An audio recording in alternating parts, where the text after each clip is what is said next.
Welcome to Crispy Licks with Sean Daniel, where the only thing crispier than the licks are my friend Andrew's hair on 4th of July, 2003. Use your imagination. Alright, today we got some extra crispy licks, and they're going to be built around a major 9 arpeggio. Because what is crispier than a major 9 arpeggio? Adjective doesn't make a lot of sense, but at this point I'm just naming the videos to entertain myself. So anyways, it's going to sound something like this.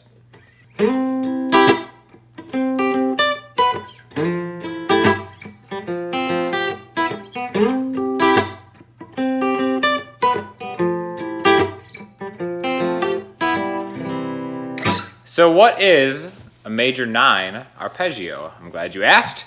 It is taking the 1, the 3, the 5, the 7, and the 9 from any major scale. So if you go through the notes of C major, C, D, E, F, G, A, B, we'd have a 1, a C, a 3, E, 5, G, 7, B, and then 9, D. Okay, so the one that we're actually going to work off of is going to be this chord voicing right here, which we've seen before. That's just a major 7 voiced. We can use a chord voicing or an arpeggio. Now the cool thing is, if you use your pinky right here, like I am, you can root the chord right here, and it just goes in order like a staircase. Okay, so I have the 10th fret on the D string, and then when I say a staircase, I'm just going down a string, back a fret each time. Down a string, back a fret, down a string, back a fret.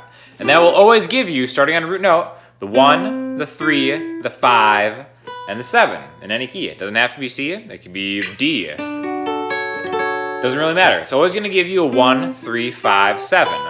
Now a 7, which just happens to be the 7th fret, just a coincidence, on the high E string, is always going to be 1 half step before the octave, or the 1 again. And now that could be an 8, so this would be a 1, 3, 5, 7, 8, 9. The 9th note in the key of C is actually the same as the 2nd note, but now we've gone around the octave. So we're calling it a 9 because we have the 1, the 3, the 5, the 7, and the 9. But we're going to break it up a little bit to make it more of a crispy lick and less of just a straight up arpeggio. The way we're going to do it is we're going to think of it as just breaking up those intervals. Instead of going 1, 3, 5, 7, 9, which is maybe how you can practice it, just to kind of get that sequence under your belt, we're going to grab the 1, the 5, the 3, the 9, and then the 7.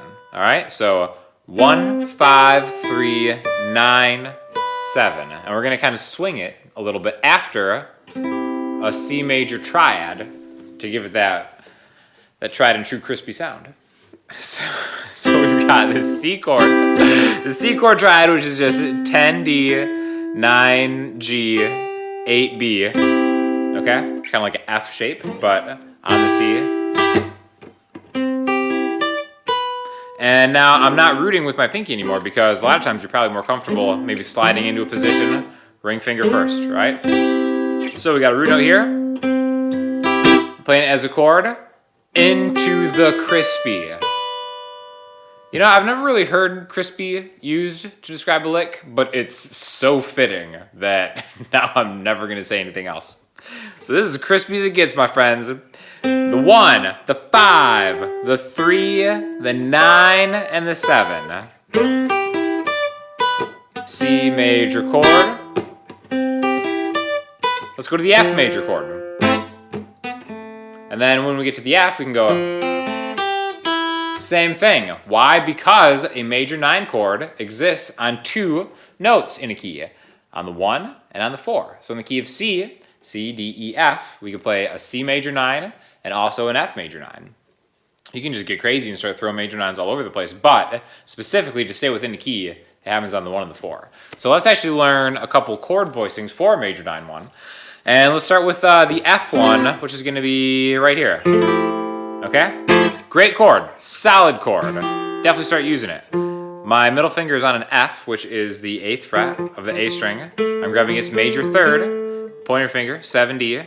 I'm grabbing the 7, the major 7, right there with my ring finger, or my pinky, 9th fret on the B string, and then my ring finger has the 9, that D note, or not a D, a G, for, it would be a D and C, for F it's a G, on the 8th note of the B string, okay? So this is the shape. F, major 9. Again, we can move this around. E major 9, E flat major 9, D major 9, so on and so forth. Back to a C major 9, which is kind of what got us started here, right?